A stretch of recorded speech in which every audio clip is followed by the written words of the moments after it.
여러분 안녕하십니까? 뉴스가 있는 저녁 변상욱입니다. 안녕하세요. 안보라입니다. 네, 국회에서 추경 예산을 처리 못하고 질질 끌었던 역대 최고 기록은 며칠일까요? 이번에 45일 기록을 깼다 이런 말도 나오던데 최장 기록이 그럼 45일 아닌가요? 그거는 오보고요. 2000년에 107일입니다. 이때 주인공은 역시 당시 야당이던 한나라당이죠. 이번처럼 장외투쟁을 하면서 추경안을 거부하다가 100일을 훌쩍 넘기게 됐던 겁니다. 그렇다면 설마 이번에도 100일 잡고 가는 것은 아니겠죠? 아니겠죠. 네. 아닐 거라고 믿고요. 네.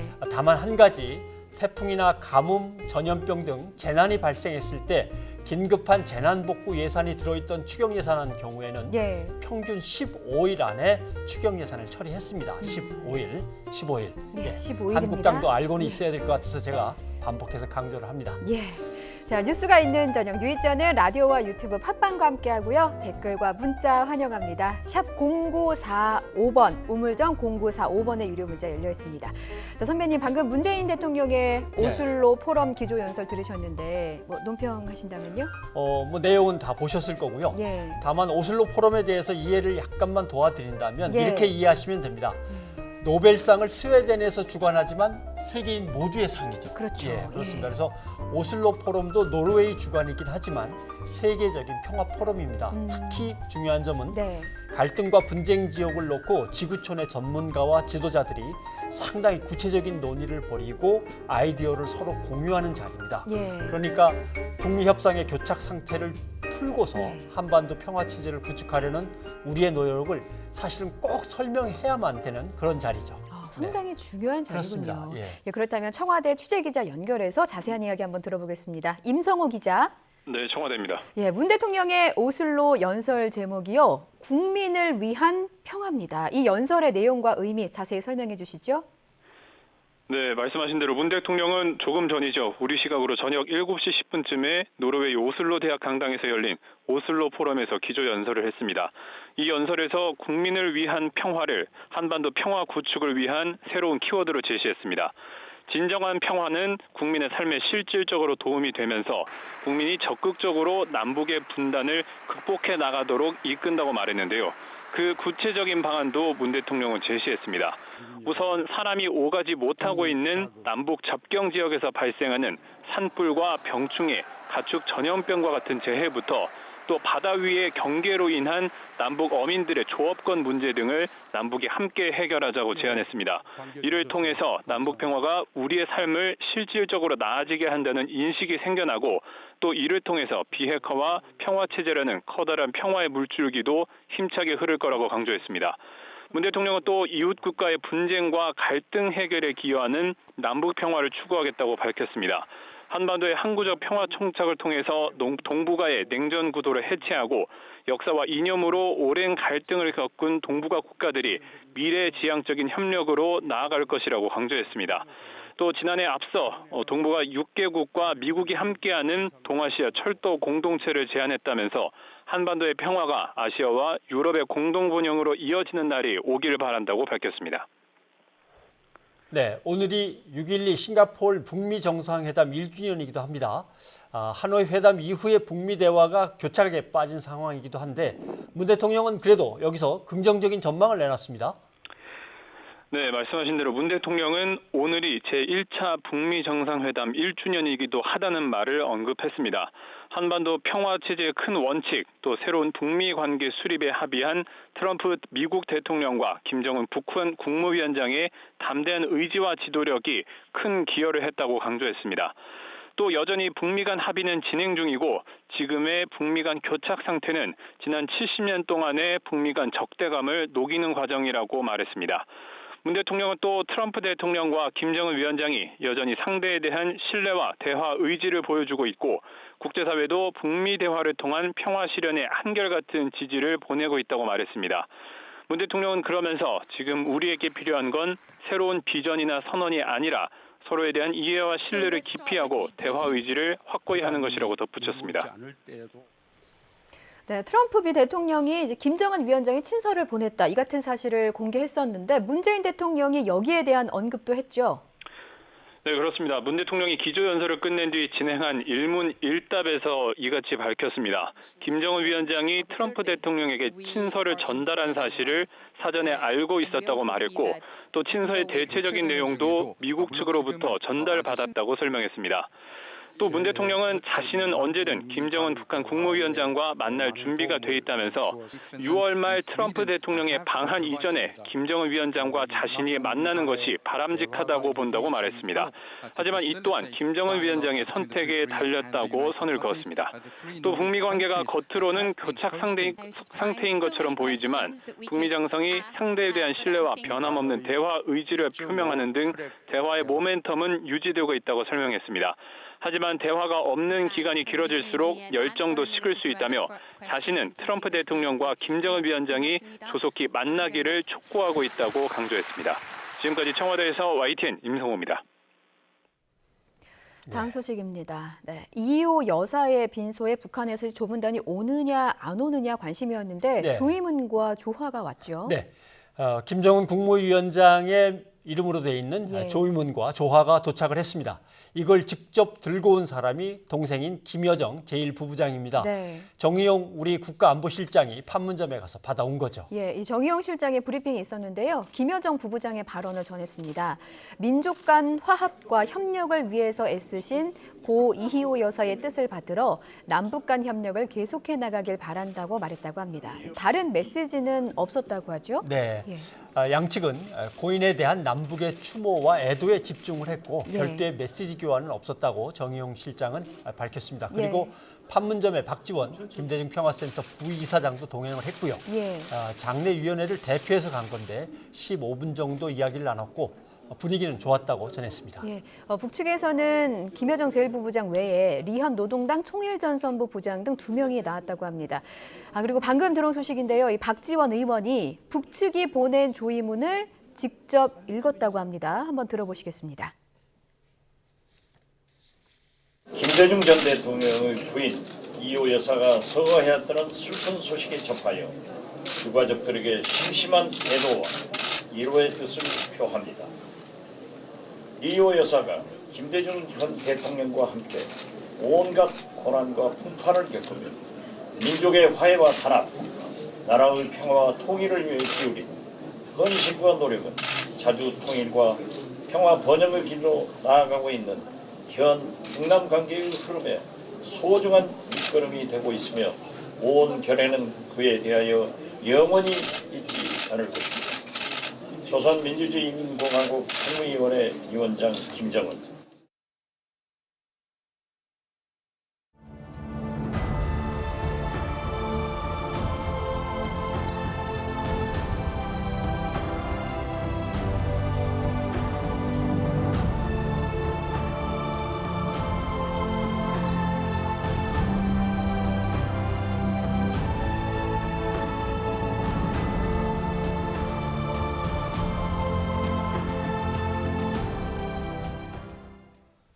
네, 계속해서 헝가리 부다페스트로 가보겠습니다.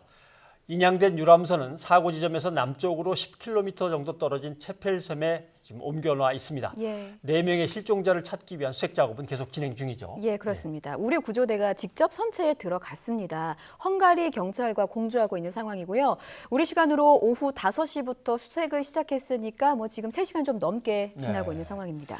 유람선 선체 말고도 다뉴브강 하류 쪽에서도 수색 작업은 계속 이어지는 거고요. 네, 우리 구조대는 이 헝가리 측에서 제공한 보트 5대를 이용하고 있고요. 상공에서도 헬기로 수색 중입니다. 이 헝가리 측이 나서서 광범위한 지역을 살피고 있으니까 실종자분들 어서 빨리 돌아오십시오. 네. 중앙재난안전대책본부는 그대로 유지가 된다고 합니다. 예, 맞습니다. 이 유람선은 인양이 됐지만 아직 실종자가 4명이나 남아 있고요. 또 피해자 가족들의 귀국도 지원해야 하니까요. 중앙재난안전대책본부는 당분간 지금의 체제대로 유지될 것이라고 외교부가 밝혔습니다. 다만 현지에 파견된 긴급 구조대를 포함한 신속 대응팀의 인원 조정 등은 헝가리 측과 협의해서 적절히 검토할 예정이라고 합니다. 이번 참사를 접하면서 뭐 악천후라든가 네. 엄청난 풍랑이 있는 바다도 아니었기 때문에 정말 막을 수 없는 사고였나 이런 생각이 자꾸만 들죠. 예, 그 이유가 다뉴브강에서 운항하는 선박들이 너무 많다. 이렇게 사고 가능성이 크다. 경고가 좀 여러 번 나왔기 때문입니다. 네, 이번엔 뉴욕타임즈의 비판입니다. 헝가리 당국이 관광 수익 때문에 이런 상황을 방치했다 이렇게 지적을 했습니다. 네. 박희천 기자가 보도합니다. 헝가리 부다페스트 다뉴브 강입니다. 해질녘부터 강을 오가는 배들의 숫자가 많아지기 시작하더니 밤이 어두워 야경을 볼 수 있는 시간이 되자 급격히 늘어납니다. 일부 구간에서는 병목 현상이 일어날 정도입니다. 위에 언덕에서 내려다보면 중앙선이 없는 그런 왕복 8차선에서 차들이 다니는 것처럼 복잡하게 다니고 있습니다. 부다페스트시 당국도 다뉴브 강의 선박 교통량이 위험 수위에 달했다는 사실을 이미 알고 있었다고 뉴욕타임스가 보도했습니다. 부다페스트시가 의뢰에 작성된 2013년 연구 보고서는 유람선 수가 증가하면서 수상교통 혼잡 등과 같은 여러 문제가 발생하고 있다고 지적했습니다. 올해 부다페스트 교통당국이 작성한 보고서도 다뉴브 강을 오가는 유람선과 다른 선박 간에 더 많은 협력이 요구된다고 밝혔습니다. 하지만 당국은 이런 위험성을 알면서도 아무런 조치를 하지 않았습니다. 관광 수입을 더 중시했기 때문입니다. 허블레아니오 침몰 사고가 난 뒤 당국이 허가 없이 운항하는 선박을 단속하면서 통행량은 다소 줄었지만 일시적인 현상에 불과하다고 뉴욕타임스는 지적했습니다. 국제투명성기구 헝가리 지부 관계자는 유람선의 증가가 대형 사고로 이어질 수 있다는 전문가 경고가 왜 무시됐는지 조사할 필요가 있다고 밝혔습니다. YTN 박희철입니다. 네, 우리도 세월호 참사에서 뼈아프게 배웠습니다마는 수익을 위해서 또는 편의를 위해서 사람의 생명과 관련된 것들이 유보되어서는 안 되겠다라고 하는 교훈 정말 깊이 새겼는데 국내에서는 어떻게든 해보려고 했는데 밖에 나가서 저런 일이 이제 참사가 벌어졌습니다. 사고 수습과 수색에 관한 이 얘기를 이현아 기자와 함께 계속해서 나눠보도록 하겠습니다. 이현아 기자. 네. 지금 실종자 수색은 아직 네 분이 우리에게로 돌아오지 못하셨기 때문에 계속 네. 진행이 되고 있는 거겠죠? 예, 그렇습니다. 그 오후 5시 우리 시각으로 오후 5시쯤에 헝가리 쪽에서 이제 브리핑이 있었는데요. 네. 일단 이 실종자 수색 관련해서 크게 좀 변화가 있습니다. 예. 어제까지는 이 선체 인양 작업을 이제 대테러청이 주관을 해서 완료를 시켰고요. 이제 오늘부터는 경찰청 지도하에 이 실종자 수색 작전이 진행이 됩니다. 예, 지금 인양된 침몰 예. 선박은 사고 지점에서 멀리 떨어진 곳으로 이동을 했어요. 네, 맞습니다. 예. 한 9km에서 한 10km 정도 떨어진 곳인데요. 일단 사실 그 선체가 인양되고 나서 지금 이제 여기서부터는 경찰 수사 단계로 진입을 했습니다. 예. 그래서 이제 일단 현재 양국이 공동 정밀 수색을 진행하고 있는데요. 예. 이 정밀 수색에 들어가는 우리 구조대원은 이제 한 번에 2명 정도로 합의를 했고요. 예. 이제 헝가리 검찰이 이제 통제하는 이 경찰이 이제 현장에 함께 들어가고 있는데 예. 사실 이 과정에서 수사가 아니고 수색만 한다라고 이제 헝가리와 우리 측 정부가 좀 이제 명확하게 합의를 한 부분이 있습니다. 네.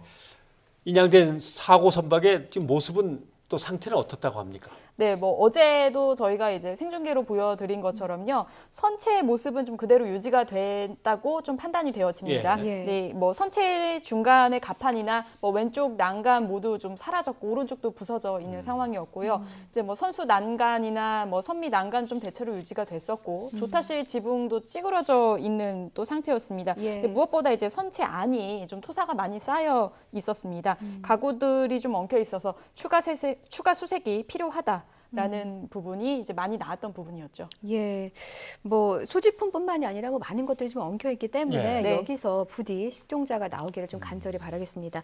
지금 선체를 뭐 정밀 조사, 그러니까 샅샅이 뜯어봐야 할 텐데 어떤 방식으로 진행이 되는 거죠? 일단 그 수색 과정에서 이제 선체를 수색한다는 것도 역시 일단 이 과정에서 실종자가 나올 수 있기 때문에 예. 실종자 수색도 같이 이제 이야기가 되는 것이고요. 또 사고 원인을 조사하기 위해서는 이 선박의 흔적을 찾아야 하는 것이 굉장히 중요합니다. 네. 이 가해 선박의 그 추돌에 의한 침몰이라는 점을 입증하기 위한 증거를 찾아야 하는데 예. 예를 들어 뭐 충돌 지점이라든지 충돌 각도라든지 이런 부분이 이제 향후 수사에서 가해 선장 혐의 적용과 밀접하게 연결이 되어 있는 부분이기 때문이죠. 예. 그래서 현재 이제 뭐 육안으로 볼 때는 가해 선박인 바이킹 시기노가 이 침몰한 유람선과 이 추돌할 당시에 우현을 치고 나갔는데 예. 실제로 그 부분이 좀 움푹 들어간 흔적이 보인다 부분이 있고요. 그리고 또 구명조끼가 선체 내외부에 좀 곳곳에 있습니다. 예. 그래서 이 부분을 통해서도 이제 안전 규칙을 좀 지켰는지도 파악이 가능할 것으로 보입니다. 네. 어제 사고 선박을 인양한 뒤에 수색을 했지 않습니까? 네. 오늘 또 수색을 한다는데 그럼 예. 어제 거와 오늘 수색은 뭐가 다른가? 그것도 궁금하네요. 예, 큰 차이가 있는데요. 일단 어제 진행한 수색 같은 경우는 이제 직접 들어간 그 대원의 말에 따르면 예. 수색에 제약이 많았다. 어. 물이 굉장히 많고 토사가 너무 많았다. 이렇게 얘기를 합니다. 예. 그래서 이제 우리 측 판단으로는 어제 수색은 완벽한 수색이 아니다라고 판단을 했었고요. 예. 그래서 이제 또 하나가 또 있었는데 추가적으로 발견된 부분이었습니다. 예. 선체가 바지선으로 올라왔을 때 예. 선체 수색 과정에서 이제 기계실 발전기가 있었습니다. 근데 이게 이제 전류가 흘러서 내부 투입된 대원들이 사실 안전이 위험하다라고 헝가리 정부 측에서는 판단을 했었고요. 예. 이후에는 이제 선체 진입이 좀 제한이 됐었습니다. 그래서 당시에 이제 헝가리 대테러 청장이 이 전기 전문가를 불러서 이 부분을 해결하겠다라고 이야기를 했었는데 예. 지금은 이제 해결이 돼서 진입을 가능한 것으로 보입니다. 그러면 네. 이제 지금 5시부터 시작했다고 하는데 언제 끝날 것이다라는 말은 없었던 거죠? 맞습니다. 이 부분에 대해서도 이제 뭐 많은 질문들이 있었는데요. 예, 예. 사실 이게 선체 상황에 따라서 소요 시간이 결정되는 거기 때문에 예. 지금 이제 언제 끝날 것이다라고 예측하는 것도 좀 어렵다라는 게 현장 구조대 이야기입니다. 그렇다면 네. 이제 실종자 4명에 대한 수색이 어떤 방법으로 좀 다각도로 이루어지고 있다고 앞서 짚어봤는데 이 네. 부분도 좀 설명을 해주셔야 되겠습니다. 네, 현재까지 이제 아직 찾지 못한 분이 4분이 계십니다. 그래서 일단은 아까 말씀드린 그 정밀 수색을 통해서 일단 기본적으로 실종자 수색을 하는 것은 당연한 것이고요. 예. 그리고 이제 여기에 공중 수색 그리고 수상 그리고 수중 수색으로 나눠질 수 있습니다. 공중 수색은 헝가리 측에서 진행을 합니다. 네. 그리고 수중 수상 수색은 한국이 담당을 하는데 필요하면 잠수사도 투입합니다. 그리고 이제 이 5km 정도 그 사고 지점에서 5km 지점 정도의 수중 소나를 이제 이용을 해서요 강 하부를 수색을 합니다. 그리고 또 보트 5대가 투입이 되는데 관련해서는 이제 오늘 밤 현지 시간으로 오늘 밤 우리 시간으로요 9시 양국의 공동 기자회견이 예정이 되어 있습니다. 이 부분을 통해서는요 구체적인 수색 앞으로 어떻게 좀 공조할 건지에 대한 좀 발표가 있을 예정인데 예. 앞서서 이제 헝가리 경찰 대변인이 얘기하기를 2배로 늘려서 수색에 투입을 하겠다라고 밝혔는데 뭐 이따 있을 그 기자회견을 통해서 좀 정확히 나올 것으로 예. 보이고요. 그리고 이제 인접 국가들이 있습니다. 이 다뉴브강 인접 국가인 뭐 루마니아, 불가리아, 크로아티아 등이 있는데 이 국가를 통해서도 지금 이제 협력을 요청할 방침입니다. 예. 애당초 배로부터 유실되어서 흘러간 것인지 아니면 인양 중에 빠져나오게 된 것인지 모르니까 예. 일단은 계속해서 수색 범위가 넓어진 상태에서 수색이 진행되는군요. 수사 관련해서 좀 알아보죠. 네. 사고를 낸 그 선장에 대한 이제 수사가 진행되었는데 부실 수사 얘기가 계속 나왔단 말이죠. 맞습니다. 그 선장의 국적과 신원을 짧게 말씀을 드리면은 우크라이나 국적이고 60대 남성이고 유리 씨 선장입니다. 예. 수사 논란이 왜 있나 이게 좀 짧게 말씀을 드리면요. 예. 경찰이 초반에 증거 자료를 확보했다는 이유로 사고 이틀 후에 이 크루즈 운항을 허용을 했습니다. 그런데 이 크루즈가 운항을 하면서 충돌 흔적을 지운 것이 YTN 보도로 밝혀졌고요. 예. 이런 상황에서 이제 논란이 계속되자 헝가리 경찰이 이런 논란을 좀 의식해서인지 현지 시간인 10일에 추가 증거 확보하고 이제 사건 경위 파악하기 위해서 이 비실그레드에서 정박한 사고 크루즈에 대한 추가 현장 조사를 진행했다까지 뭐 밝히긴 했습니다만 이미 운항을 허용한 부분이 예. 수사에서 어떤 영향을 미칠지는 좀 더 봐야 될 것 같습니다. 뭐 그 부분에 대해서는 헝가리 내부에서 좀 비판의 의견이 있다고 합니다. 네. 그렇다면 지금 헝가리 수사 당국의 수사는 어느 정도까지 와 있는 건가요? 일단 뭐 증거 확보에 뭐 총력을 기울인다라고 현지 언론을 통해서 밝혀졌는데요. 예. 뭐 CCTV 등을 통한 것도 있고요. 그리고 목격자 66명 그리고 참고인 230명에 대한 진술 조사가 완료된 것으로 알려졌습니다. 네. 예. 그러니까 배를 도색한다거나 네. 그다음에 통화 기록을 삭제해 버린다거나 이런 네. 걸로 봐서는 선장을 풀어준 다음에 수사를 계속해서 기소할 수는 없겠다라고 했는데 보석에 대해서 법원은 하겠다고 하니까 검찰이 항고했단 말이죠. 예, 맞습니다. 결과가 나왔습니까? 결과가 나왔는데요. 기각이 됐습니다. 기각이요. 예, 이 부분에 대해서도 좀 이제 많은 좀 논란이 있을 것으로 예상이 됩니다만 예. 내용을 짧게 이제 말씀을 드리면은 지난달 29일에 이 참사가 발생하고 나서 이 선장은 1일 정식 구속이 됐습니다. 근데 이제 법원이 제시한 게 크게 세 가지가 있었죠. 6천만 원의 보석금, 그리고 뭐 전자발찌 착용, 그리고 부다페스트 내 거주, 이 세 가지를 조건으로 해서 조건부 보석을 허가하겠다고 했는데 이걸 수사한 검찰이 안 된다라고 하면서 이의를 제기했고 항고를 했는데 기각이 된 겁니다. 그래서 일단 이 선장은 보석금을 내면 구치소에서 나오는 상황인데 보석금을 지금 냈는지 여부는 아직 확인되진 않고 있습니다. 사실 모르겠습니다. 이게 법감정이라고 해야 될까요? 저희는 이해가 잘 되지 않는데 뭐 가해 선장의 경우는 뭐 휴대폰의 기록을 뭐 삭제한 뭐 전력도 있고요.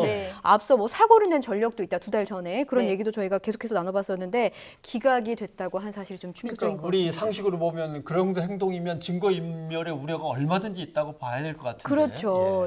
그렇다면 지금 이 가해 선박의 선장 유리 씨는 어떤 혐의를 적용받고 있는 건가요? 이 혐의 적용이 사실 이제 수사 과정에서도 좀 중요한 부분으로 보여지는데요. 일단 이 헝가리법이 굉장히 좀 낯설지 않습니까? 그래서 뭐 취재를 해본 결과 일부 이제 국내에 있는 법률 전문가들 중에서 헝가리법과 국내법의 그 특히 형사 쪽은 좀 유사한 부분이 많다. 그런가요? 라고 이야기를 하는데 일단은 이 선장 같은 경우 크게 두 가지로 볼 수가 있습니다. 첫 번째가 이제 업무상 과실치사 부분인데 뭐 선장 잘못으로 충돌된 부분은 앞서 말씀드린 뭐 CCTV 확보나 아니면 목격자 진술 뭐 이런 것들을 통해서 입증이 어렵지 않다라고 또 볼 수 있고 국제규칙 이거는 이제 전 세계가 다 공동으로 이제 적용이 되는 부분인데 이것도 이제 추월하는 선박이 먼저 방향을 틀어야 된다. 뭐 이런 부분들도 사실 입증이 크게 어렵지 않다라고 보고 있습니다. 근데 문제는 이제 두 번째인데요. 이게 구조 의무 불이행입니다. 그러니까 쉽게 말해서 사고를 내고 누군가 이제 다치거나 문제가 생긴 걸 알았을 때 구조할 의무를 다하지 않은 거죠. 더 쉽게 얘기하면 뺑소니라고 보시면 됩니다. 근데 이제 헝가리법도 역시 이 부분에 대해서는 좀 중하게 처벌을 하고 있다고 하는데 이 구조 의무 불이행을 입증할 수 있는 그 증거 확보 부분이 좀 쉽지 않다라고 보고 있습니다. 예를 들어 아까 앵커께서 말씀하신 이제 휴대폰 통화기로 그 삭제한 부분 말입니다. 이 부분 관련해서도 구조 의무 불이행과 좀 연결성이 깊어 보인다라는 게 이제 국내 전문가들의 의견입니다.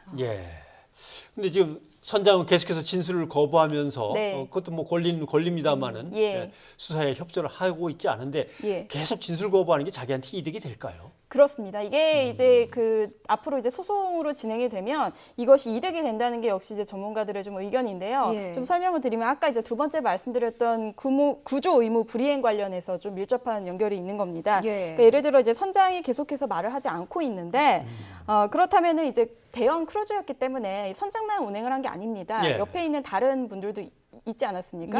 그럼 이제 다른 사람들도 역시 진술을 통해서 구조 의무 불이행을 입증할 수 있는, 그러니까 진술을 할 수 있는 부분이 충분히 있는데 이렇게 일단 선장이 먼저 입을 닫아버린 경우에는 이 부분을 입증하는 게 좀 쉽지가 않다라고 얘기를 했고 이것 때문에 사실 정부도 이제 초반에 그 헝가리의 검찰청 검사장을 만나서 4가지를 요청을 했던 부분 중에 하나가 바로 이제 가해 크루즈 관련해서 선장 말고 이 당시에 이제 같이 운행했던 요원들에 대한 추가 조사도 해달라라고 이제 요청을 했던 부분이기도 합니다. 선장이 입을 닫고 있으면 다른 이제 크루들 선원들도 선장을 보면서 나도 그럼 일단 입을 닫을 수밖에 없다라고 생각을 할 거고 압박을 받겠죠. 그 다음에 이제 자기들끼리 또 보석으로 풀려난 다음에 연락을 하면서 뭔가 그때 상황을 조금씩 입맞추기. 아다르고 어다르니까 그런 상황으로 이제 빚어질 수 있겠습니다. 너무 우려가 됩니다.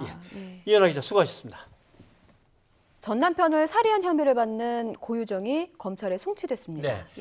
취재진의 질문에도 묵묵부답, 무엇보다 끝까지 유족에게 사과 한마디 없었습니다. 이 신상 공개가 결정이 됐는데도 고개를 하도 푹 숙여서 얼굴도 못 봤습니다. 유가족들은 가슴만 쳤다고 합니다. 아직 풀리지 않은 의문점들이 많은데 검찰 조사에서 명백히 밝혀졌으면 합니다. 유종민 기자가 보도합니다. 경찰 조사를 마치고 검찰에 넘겨지기에 앞서 모습을 드러낸 고유정. 고개를 숙이고 머리카락으로 얼굴을 가렸습니다. 포승줄에 묶인 채 오른손에는 여전히 흰색 붕대가 감겨 있었습니다. 고유정의 모습에 유족들은 강하게 항의합니다. 얼굴을 들라는 유족들의 요구가 이어지지만 반응을 보이지 않습니다.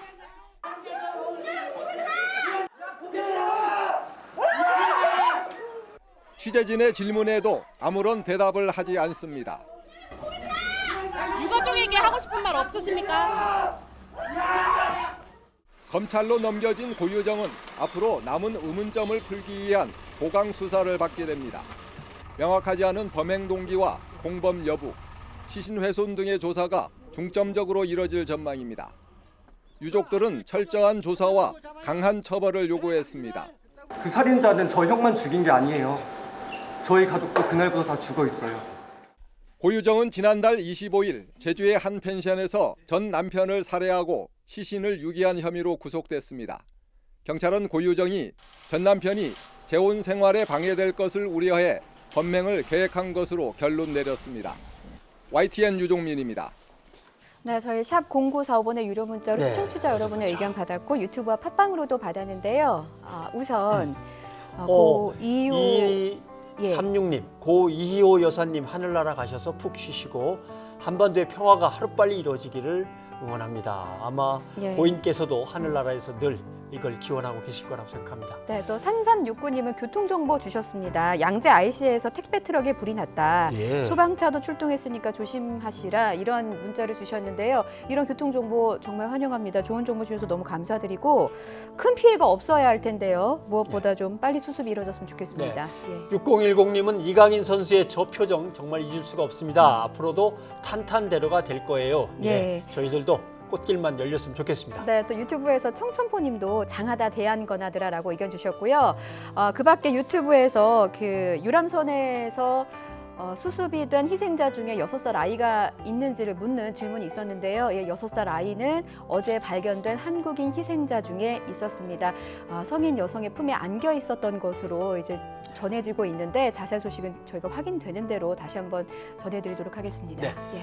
뉴스가 있는 저녁은 여기서 인사드리겠습니다. 네, 저희는 내일 다시 찾아뵙겠습니다. 고맙습니다.